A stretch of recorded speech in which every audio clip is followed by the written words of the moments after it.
Bonsoir, Monsieur le Premier ministre. Bonsoir, Madame la représentante de la Nation. Monsieur le Premier ministre, je suis content de vous rencontrer ce soir parce que je vais vous remettre une décision de justice qui est très simple. Je vais vous lire le parsémotif. Dit que le jugement du 15 mai 1995 constitue un faux. Donc c'est une juge qui a fabriqué 2 faux jugements.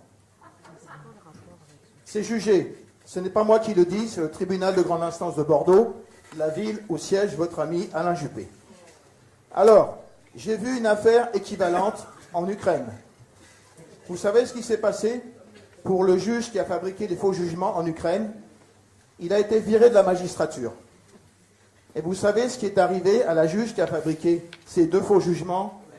Pas de sanction disciplinaire, pas de sanction pénale, et au contraire, elle a reçu de la promotion. Dans un premier temps, elle a été nommée responsable, directrice.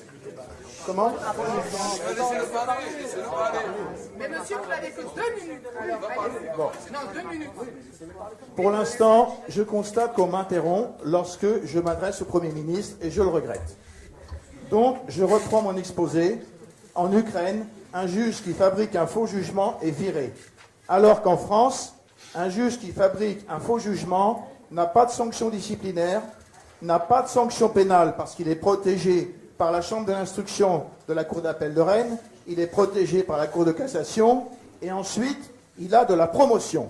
Donc cette juge, qui s'appelle Nicole Cochet, a été nommée directrice des affaires européennes au ministère de la Justice. Et ensuite, elle a eu une autre promotion. Elle a été nommée experte à la Cour suprême d'Ouzbékistan pour préparer la réforme pénale. Voilà ce qui se passe en France. Et attendez, c'est pas fini, sur un programme financé par l'Union européenne. C'est 15 000 à 20 000 euros par mois. Et vous avez ici des gens qui posent la question, où passe notre argent?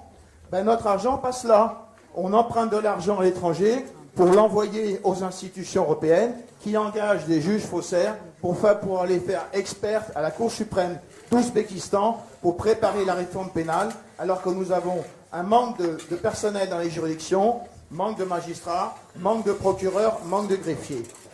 Alors la question que je pose, elle est très simple. Le ministre de la Justice a été informé, Madame Taubira, de cette situation. Pas de sanction disciplinaire. Donc aujourd'hui, comment est-ce que l'on fait pour, comme en Ukraine, sortir des juridictions les procureurs qui requièrent le contraire de l'application de la loi et les juges qui refusent d'appliquer les lois? C'est ça le problème. La démocratie, elle n'existe pas seulement par le fait de voter des...